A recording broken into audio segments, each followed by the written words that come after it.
All right. So we are starting the class. As I said, you guys are in the level 3 of maths. So the key concepts that I can just tell you guys that we'll be learning as part of level 3 starts with arithmetic, where we'll talk about different simple operations, just to make sure that we remember everything that we have learned long time ago.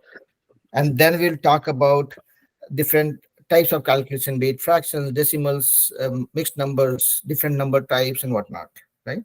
And then we will talk about the basic geometry, where we'll talk about the different shapes, the way to calculate area, perimeter, volume, mass, whatnot. Okay, and then we'll go to algebra. So that is on the the thing, and then we will, as soon as we finish all the basics, then we'll start learning the concepts which are more I would say context based, because that is what will come in your SAT. Okay, so in SAT they will assume that you know all the formulas and the calculation, but then they will give you statements that you'll have to read, interpret, and then solve. So we will gradually increase the level of what we learn. So before I start today's class, I want to know uh, from Meher and Hers both. If you have to choose few topics within math, which one you find easy and which one you find difficult, and why? Like, what do you mean? Like what topics? Let's say if you're talking about geometry or trigonometry, which one you find easy, which one you find difficult, Um, conceptually. I haven't learned geometry yet. I'm still in algebra one, so I don't know. Okay. I don't know. So some parts of algebra are pretty hard, but some parts are easy. So. Okay. Okay. So I am taking note of that. So when I come to algebra, you will ask me. I'll probably teach some of things, and then I'll try gauging whether you're able to follow what I'm teaching. Are you able to solve the sums or not? Hmm. And then we'll take it from there. How about you, Meher? I feel like algebra is easy and geometry is like kind of hard. Okay. Interesting. Okay. I feel everything in math is easy. That's why I'm considering myself qualified to be a math teacher. Yeah. Hmm. So that's what I'll try to do it for you guys. Okay. So what I want to do is I want to start with some. Today's class is more of an introduction class. I want to start with geometry. Okay. So that way, I'll be teaching some of the things, and I'll keep asking you guys if you are able to kind of relate, understand anything that you are learning new versus something that you already knew. Okay. So be as participative and as you know uh, what you call as engaged as possible. I will ask questions. You guys have to keep on responding whenever there's a expectation from you guys. Okay. So let me share my screen quickly. Are you guys ready? Yeah. Okay. If you need water or something, this is the time. You can get it now. Otherwise, next 45, 50 minutes is going to be mine. I need full focus from you all. Can you see the screen now? Yeah. Can you see the whiteboard? Hmm. So I'll start with the basics first. Okay. Let's see how much of basic we know.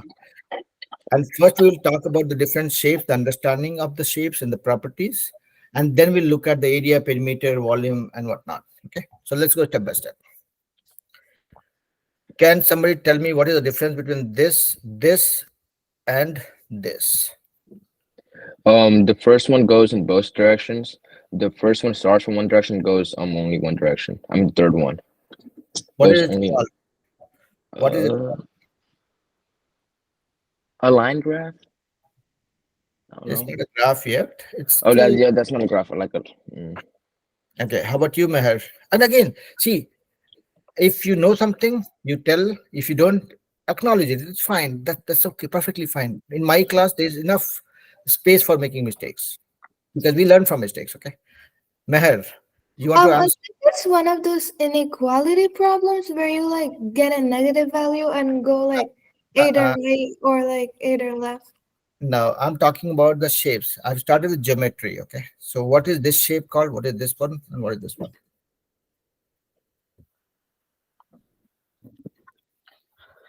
Um, The first one is okay. Let me refresh your memories here. First one is called a line. Very simple. It has arrow in both the direction. That means it can go to as far a distance as you want it to. Okay, that's what the arrow means.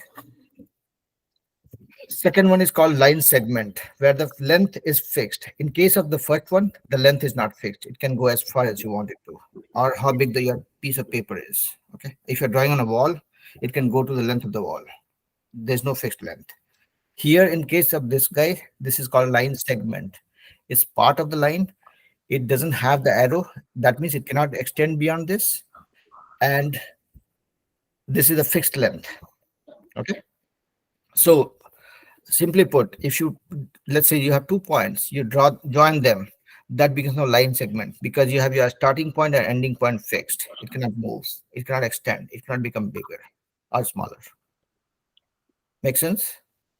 If Mhm. you're, if you're talking about this, you're talking about a line which has no end defined. It can go as far as you want it to. Okay. There's, I mean, there cannot be a length for a line. There'll be length for a line segment. Clear? Yeah. Okay. Now, this guy, as you said, hers, this starts from one place and goes in the other direction.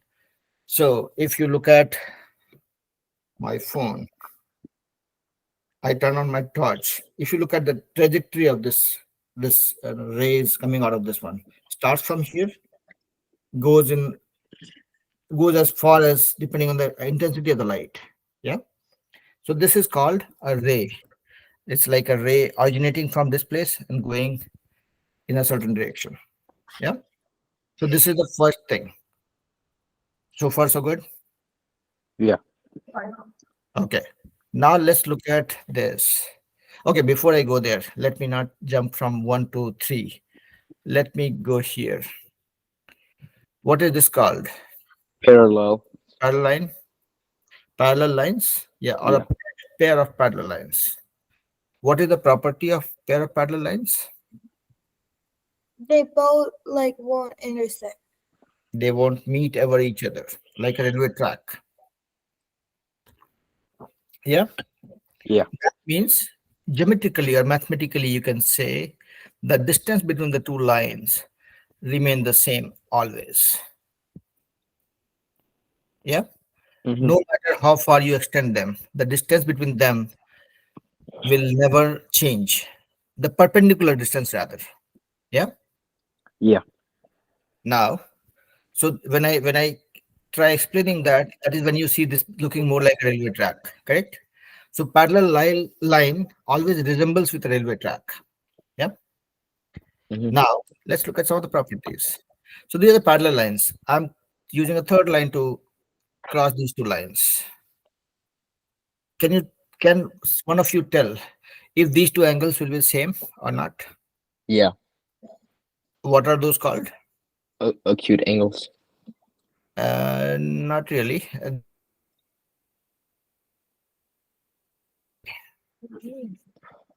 Meher, you want to try? Consecutive angles? Say that again. Is it consecutive angles? No, it's called corresponding angles, meaning angles on the similar side of both the lines. Okay, so that means these two are corresponding angles. These two will also be corresponding angles.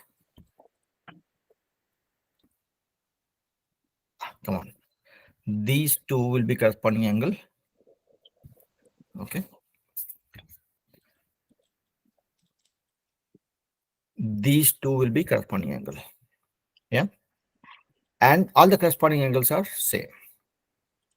So see, I'm just trying to refresh the concepts or the properties of the shapes that we will be coming across. Okay, and trust me, 50% of the questions in geometry will come from these concepts. Basically, if you know the concepts well, you'll be able to solve it very quickly. Okay, so these are called corresponding angles. Fine. So they are like, if you're talking about a pair of parallel lines and the third line intersects both of them, there'll be 4 pairs of corresponding angles like what we saw. Yeah. Mm-hmm. and the corresponding angles are same in value. So this angle and this angle will be same. This angle and this angle will be same. This angle and this angle will be same. This angle and this angle will be same. Yeah. Now there's another pair of angle. There are two other pairs of angles. You know what are those called? This one and this one, and this one and this one. Do you know what are those called? Alternate interior angles. Yes, you are spot on. Yep. So these angles also same in value. Okay. So this angle and this angle, these are opposite to each other under the parallel lines, and they are the same. Now, if I just said that you believe that these two angles are same, this angle and this angle are same, how? You can always prove that. Okay. This angle and this angle together is how much? 180 degrees. Yeah. And we know that this angle is same as this angle. Yeah. This Mm-hmm. angle, because they are corresponding angle. And here, if you look at these two lines crossing each other, so these are opposite angles, they'll be same. So this angle becomes same as this one. Okay. So you can always prove it using your learning and the knowledge of things. Okay. With me so far? Yeah. Okay. Yeah. So we just looked at some of the basics, like what are the lines, line segments, and rays. Then we looked at parallel lines and the properties of the parallel lines, and that will come out handy when we look at more complex shapes and interesting concepts of geometry. So let's continue. No doubt. What is this? A triangle. Yeah. Now, what is the property of a triangle? What are the properties of a triangle? 3 sides. And All the angles equal to 180. okay, and there are three angles also. Basically, yeah, three sides, three angles, and then sum of all the three angles adds up to 180. Clear? Yeah. Now, I will show you guys a magical formula. This is called 2n minus 4 into 90 degree. Remember this, 2n minus 4 into 90 degrees. This will help you find out what is the sum of all the angles in any polygon. If you are talking about a triangle, or a quadrilateral, or a pentagon, what is the sum of all the angles? This formula tells you. And you can go to hexagon, octagon, octagon, decagon, whatever, right? You just use this formula to know what will be the sum of all the angles. So if I ask you guys, do you know what is the sum of all the angles of a pentagon? You would not know. You would not Yeah. remember. You don't need to remember, actually. This guy helps you always. What you will do is you'll replace n with the number of sides. So if you're talking about a pentagon, you'll put a 5 in place of n. So 2n, n becomes 5 minus 4 into 90. This is the sum of all the angles inside a pentagon. So 2 into 5, 10, minus 4, 6. 6 into 90 is 540. Sum of all the angles inside a pentagon will be 540. Always. No denying that. Now you can put the same formula for a triangle also that you already knew. Put 3 in place of n, and that makes it 2 into 3 minus 4, that is 2.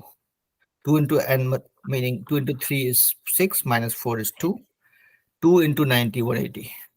Now substitute the same formula for a quadrilateral, or a rectangle, or a square. 90, sorry, 2 into 4. So let me do this. 2 is for a quadrilateral. 2n minus 4 into 90. Okay. 8 minus 4 is 4 into 90. Do you agree? Yeah. Yeah. So this is a magical formula that you can use. If somebody says, I have a polygon with 20 sides, what will be the sum of all the angles inside it? You just use this formula and you will have the answer. Okay. I hope this is something that you learned for today. Yeah. Yeah. Okay. Now let's go back to where we were. Triangle.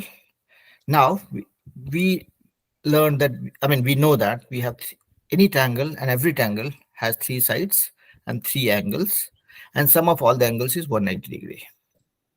Now there's some more things. You can classify triangles into different types based on sides or based on angles. Yeah. Yeah. If you have to do it based on sides, what are the different types of triangles? Equilateral triangle. Mhm. Then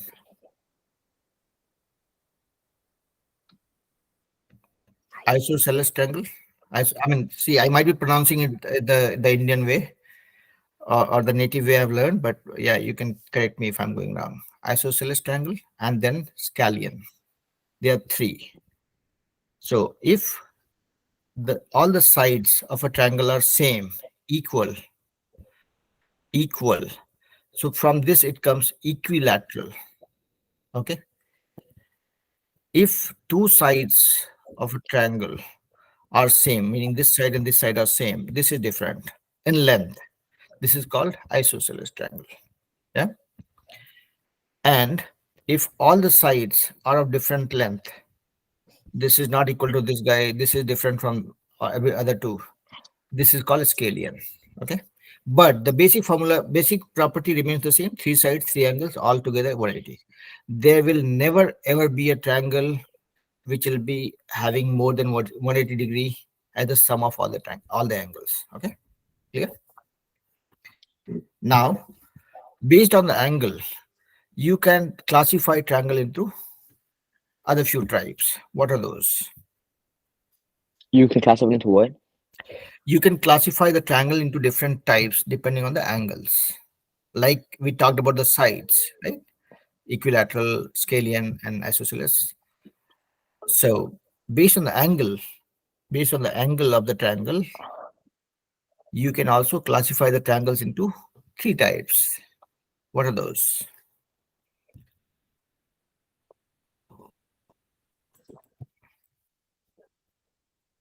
Okay, before we go there, what is this angle called? What is this angle called? And what is this angle called? First one is a right angle. The second one is a acute angle. The last one is a obtuse angle. Obtuse angle. So remember this one: right angle is 90 degree. Acute angle, an angle which is cute or small. Yeah, acute angle. And obtuse. So these are the three angle types that we know. Now you can relate that with the triangle also. Okay. So here, all the angles are less than 90 degree. This is acute angle triangle or acute triangle, whatever you call it. One of the angle being 90 degree is called right angle triangle. Okay. Or right triangle. And if one of the angle is more than 90 degree, it's called obtuse angle triangle. Yeah. Mm-hmm. Now, a question to both of you. Can there be a triangle where two angles are 90 degree? No. Why?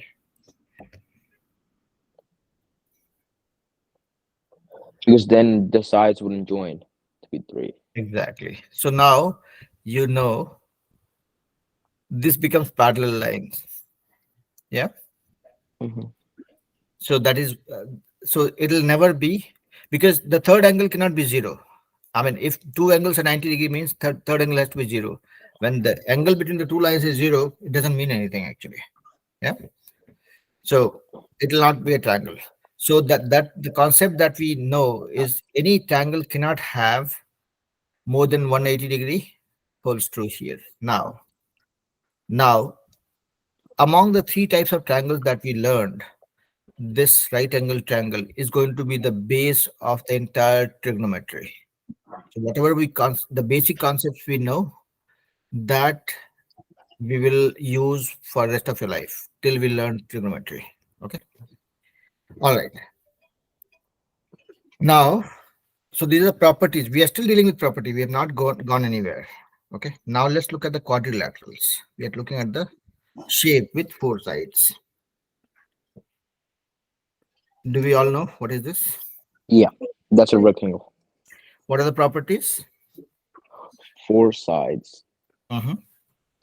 And all the sides aren't the same length, but two sides are the same length and two sides are the same length. Or you can say the opposite sides are of same length. So this guy and this guy are same length. This guy and this guy are of same length. Agree? Yeah. So the property that we need to remember here is the opposite sides are equal and parallel to each other. So these two sides are parallel, okay, and equal to each other. These two sides are parallel and equal to each other. Agreed? Yeah. And the third property is all these angles are 90-degree. Yeah. Yeah. This is you guys might be thinking that I'm talking about very kiddish things, the things that the babies know. But trust me, these are the building blocks. You will appreciate the concepts that we learn after this. Okay. Yeah. Yeah. Now, what is this? Square. What is the property of? What are the properties of this? Let Meher speak. Let's hear Meher also. They're like equal. Every side is equal to 90 degrees, and they're like the opposite sides are parallel to each other. So yeah, so all sides are same length. All the angles are 90-degree, and obviously these two are parallel. I mean, opposite sides are parallel. So always imagine a square as a type of rectangle.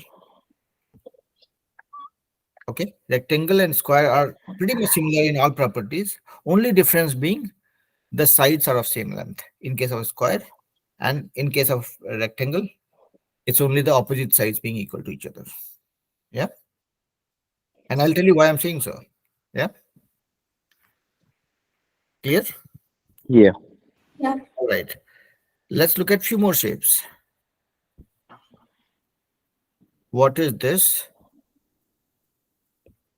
What is this? And what is this?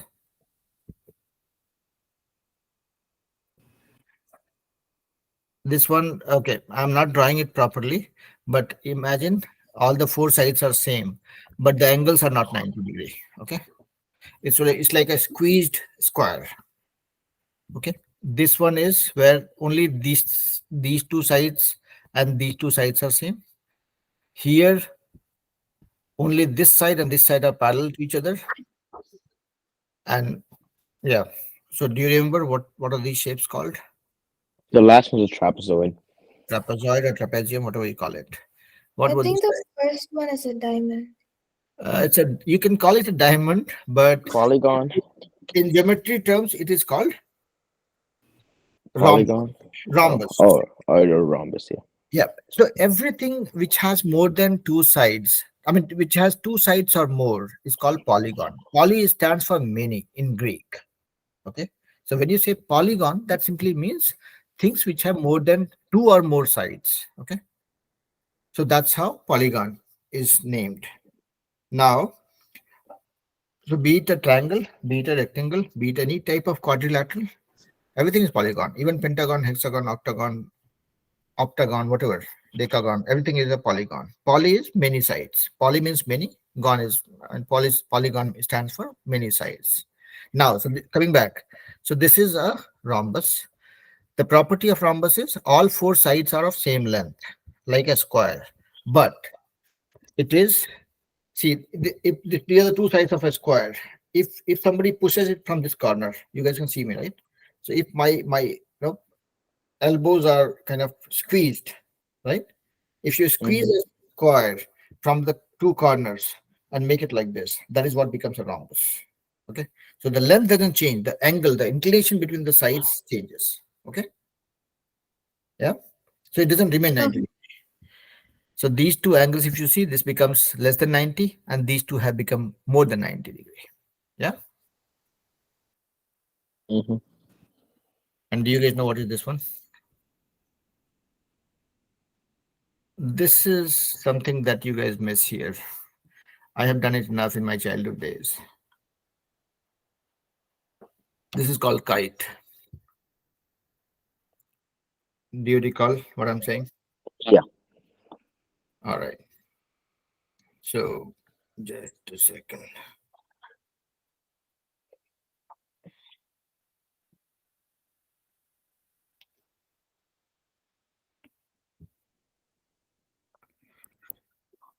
All right. Yeah. So Is it on our second floor?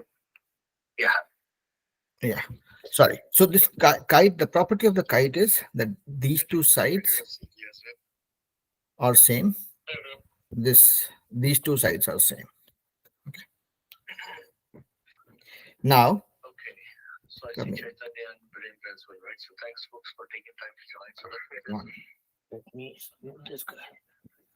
So yeah. So these two sides are same. These two sides are same. Again, the angle is not 90 degree. Okay. So in case of kite, also these angles are not 90 degrees. So this is the fourth type of a, we call it quadrilateral. So okay.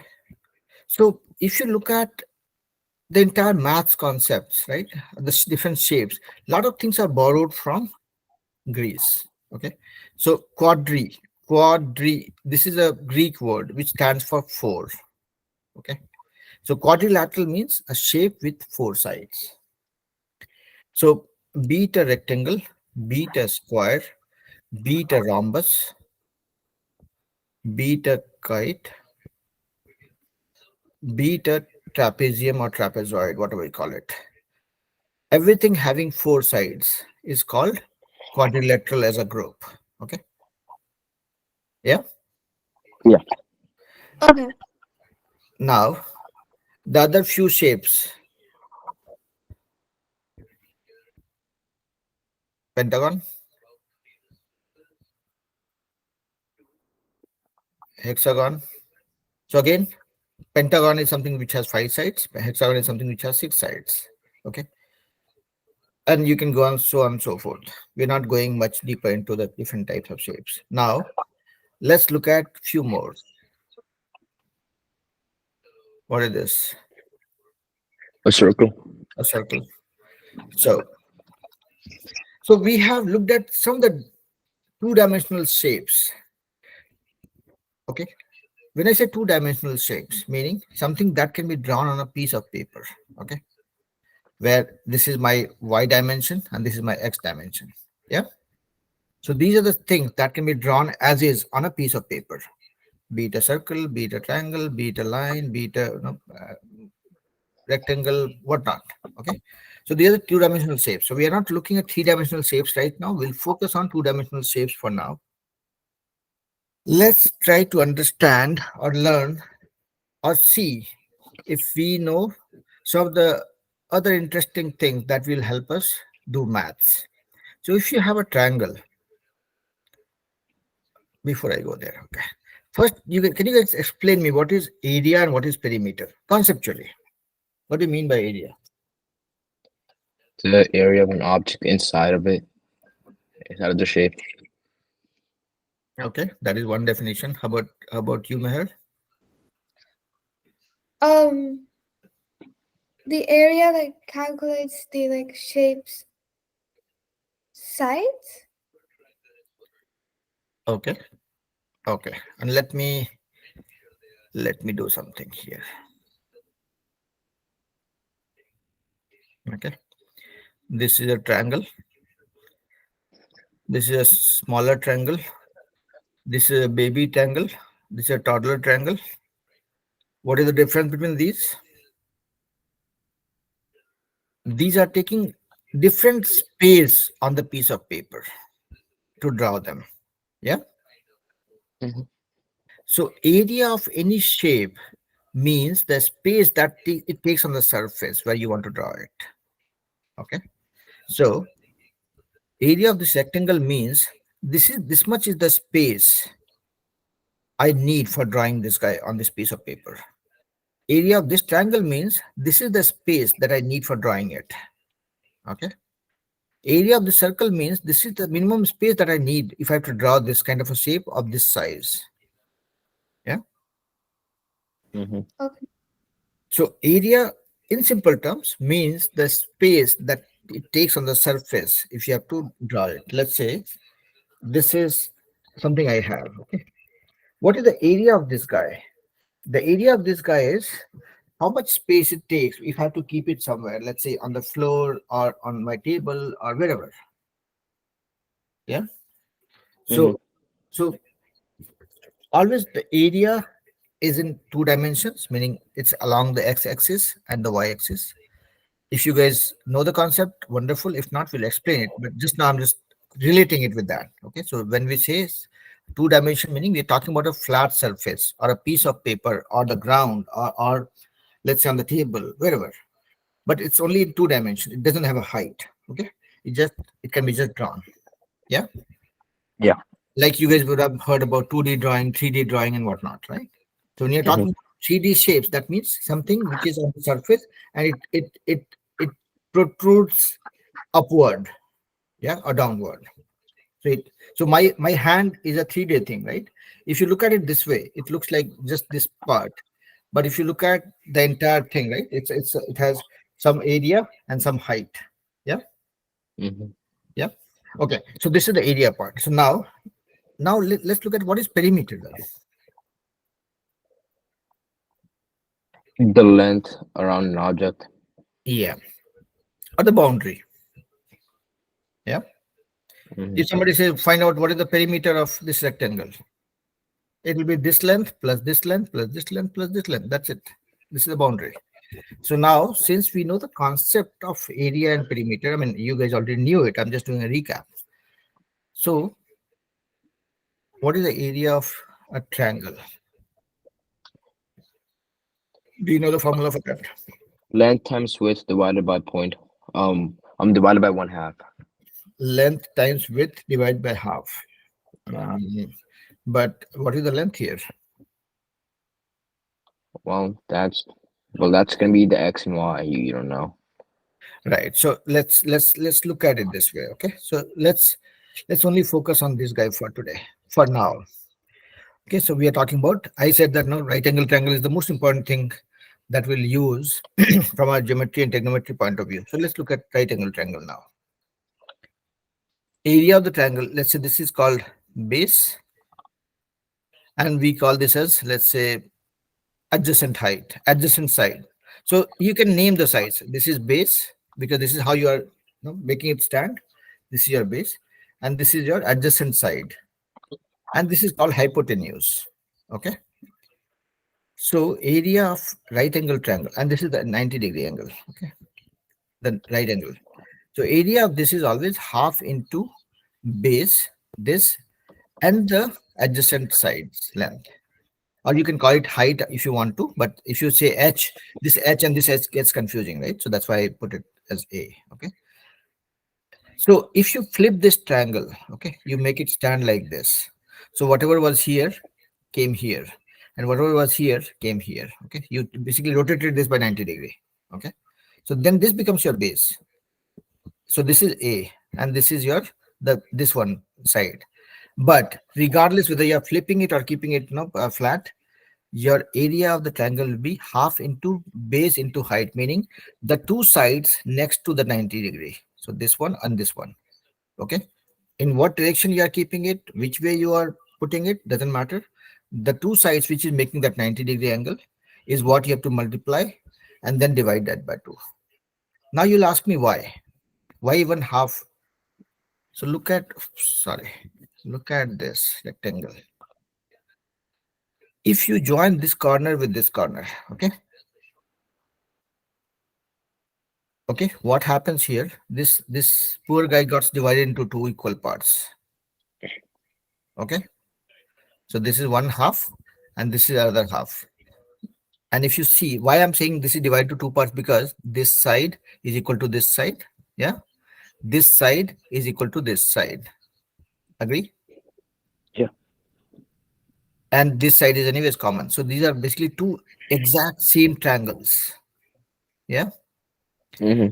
And if you remember, the area of a rectangle is what? Length times width, meaning this side multiplied by this side. Agree? Yeah. So the area of a right angle is actually half the area of the rectangle that it can form otherwise. Yeah. So that is how area of a triangle or right angle triangle. This is a right angle triangle, right? This is 90-degree. So that is why it is half of this side multiplied by this side. Whether you call it base or height, or you call it base or adjacent side, up to you. Okay. Mhm. So we just did a recap of two things, right? So right angle triangle area is half times this side multiplied by this side. Okay. And area of a rectangle is area of this guy is just this base into height. Okay, so essentially if you want to visualize this, your right angle triangle is always the half of the half the rectangle actually, if you use these two as the side for rectangle. Okay, yeah, makes sense. Yeah. You can relate these two formulas actually. Yeah, so far it's making sense. Yeah. Okay. Yeah. Now, so area of a rectangle we learned is, or we knew, is base times height, or length times width, whatever you call it. Yeah, length into width, whatever you call it. Now, what will be the area for square? I was saying that square is nothing but another type of rectangle.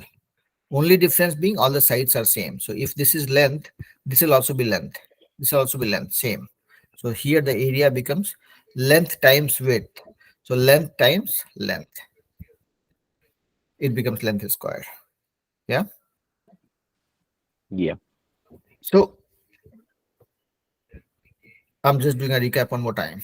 If this is A and this is B, area of a right angle triangle is half of A into B. Okay. If I'm talking about rectangle, if this is length and this is called width, the area is length times width. If I'm talking about a square, area is length times width. Here length and width are the same, so length into length. Now relate that with the perimeter. If you have to find the perimeter, what will be the perimeter of rectangle? So you'll Y- add this length and this length, this length and this length. Yeah. Yeah. So what will be the formula for area for perimeter for rectangle? 2 into L plus B. So Yeah. Easy. What will be the perimeter of this guy?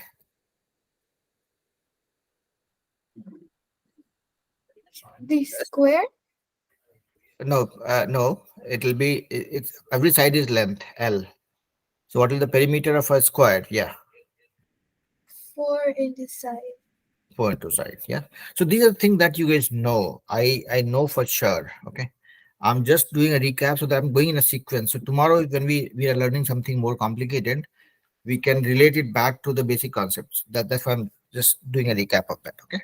Now, so rectangle, square, triangle we learned. Let's see if you guys know the area of a rhombus. So you guys remember rhombus is nothing but by squeezing the corners of a square. Okay, so I just squeezed it. So this became a rhombus. Okay, let's say this is A, B, C, D.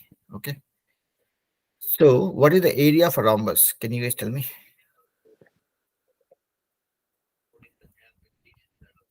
Isn't it still gonna be length times width because it's like a square? It's still a square. It's just squeezed. Not really.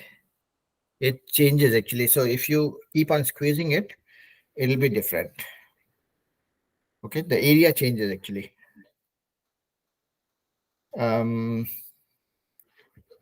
So the way it works is you have to visualize this like a different shape.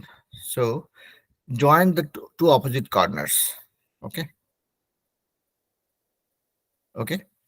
So this is one triangle. This is another triangle. This is another triangle. This is another triangle. So another property of a rhombus is when you join the opposite corners, which are called diagonals, the angle that they make with each other is 90 degree. This is another property. So the area of a rhombus is multiplication of the diagonals AD into BC. So sorry, this is BD. So let's say this diagonal is length D1 and this is D2. Okay. So the area will be D1 into D2 divided by 2. How? That I will explain you guys later, or I would actually let you explore this. This is very easy. I mean, it is relatable to the concept that we have learned so far. Okay. This is just like adding the area of these 4 triangles, which is a right angle triangle, gives you this area. Okay. So I will let you guys either explore it now later, or no, if you are not able to find it out, I will explain that to you. But in simple terms, area of a rhombus is this. This is my rhombus, not a kite. Okay. So when you join these two diagonals, this is D1 and this is D2, meaning here to here is D2, here to here is D1. Area is D1 into D2 divided by 2. And it is pretty much related to the concept of the triangle. Okay, so you have to find the area of this triangle, and all these triangles are same. So you multiply that by 4. This is what you will get. Okay. Yeah. So this is the next thing. Now, one last thing that we want to learn today is the area of a trapezium or trapezoid, whatever you like calling it. Let's say these are the 2 parallel lines. Okay. This is one part. These 2 lines are parallel to each other, and the perpendicular distance between the 2 lines is h. Do you know what is the area of this guy? No. It is half of a plus b by into h. Okay, and this is again, this also can be proved using either integration or by simply breaking this shape into 3 this thing and adding them. So you can, for now you can remember this formula. I will break this. No, I will derive this area for you guys in the next class. Okay, because I want to spend some time how this area is derived. See, math is only subject where you have no scope for assuming anything. You have to always see, do, and then believe. You will not do just because Biren sir or anybody for that matter tells you that this is the formula. You can always check it by yourself, because math has no assumption, assumed. Okay. Yeah. Yeah. So let's quickly do a recap of what we have learned so far. So we learned about the basic shapes, the lines, the line segment, and the rays. We learned about the triangles. I mean, we did a recap of triangles, different classification of triangles based on sides and angles. Then we looked at different types of quadrilaterals. We learned that magical formula 2n minus 4 into 90 degree. And then we learned the area and perimeter as a concept. And then we found out the area and perimeter formulas for triangle, right angle triangle, rectangle, square, trapezium, and rhombus. Yeah. Now, let's say you are given this shape to find out the area. Or let me make it a little more complicated stuff.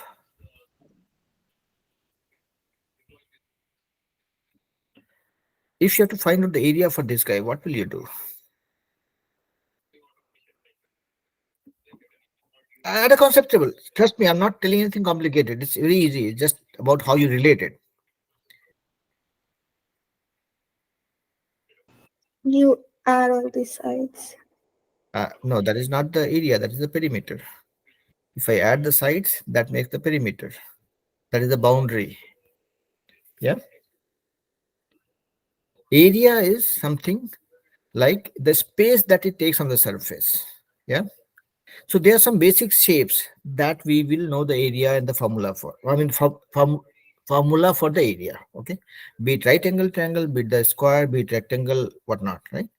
What we can do whenever you come across any complicated shape, what you can do is you can look at breaking it down into simpler shapes. Now, if you look at this, maybe I did not draw it well, but if you look at it carefully, this is a rectangle actually. This guy is a right angle triangle, and this is another type of triangle. Yeah. So even if I don't know what this shape is all about, what I can do is I can always break that shape into smaller pieces. So this area plus this area plus this area is my total area for this guy. This is one of the important thing that you might come across or you will come across in your SAT exams also. They would always assume that basic area, right angle triangle, triangle, rectangle, square, you will know. How do you deal with this guy?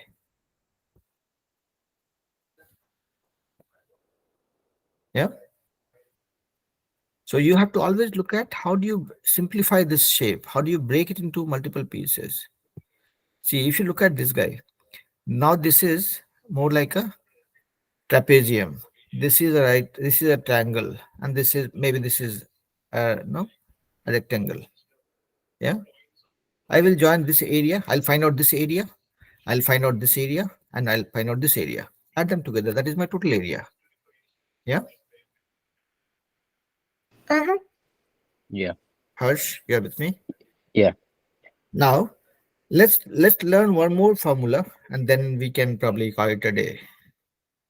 Okay. So we learned the formula for right angle triangle, area for right angle triangle. Okay. How about a regular triangle?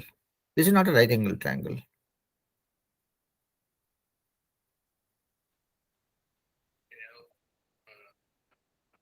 So if this is not a right angle triangle, how do you find the area for this guy? You will always use the same formula, half into base into height. This height you have to always derive. So if you are considering this as a base, look at the vertices, the opposite vertices, and from there you draw a perpendicular line. Find out this length. This length multiplied by this length divided by 2 will be your area. So if you flip this triangle and make it stand like this, it is still not a right angle triangle. Okay. So if I look at this as a base, what I have to do is from here I have to draw a perpendicular line, find out this height. This is my height and this is my base. And my formula will be half into base into height. So the formula that we need to remember for a triangle is always half into base into height. Now, if you are dealing with a right angle triangle, then you know the base and height. These are two sides. But if you're talking about another triangle, any other triangle which is not a right angle triangle, you'll pick one side as a base, draw a perpendicular line from the opposite corner onto this line, and take this height, multiply this with this base, and divide that by 2. This will be a formula for the area of triangle. Okay. So these are some of the things that we have just learned. We have not practiced enough. What I do always is after the class is done, I send some homework, and that homework is not to scare you guys, that is to make sure that you get an opportunity to relook at the concepts and do some sums and reaffirm that whatever you learned it right or not. Okay. Mhm. So I will stop presenting here. Any questions you guys have? Let me stop recording also so that you guys can come onto the camera. I want to see your faces and make sure that I can see confidence.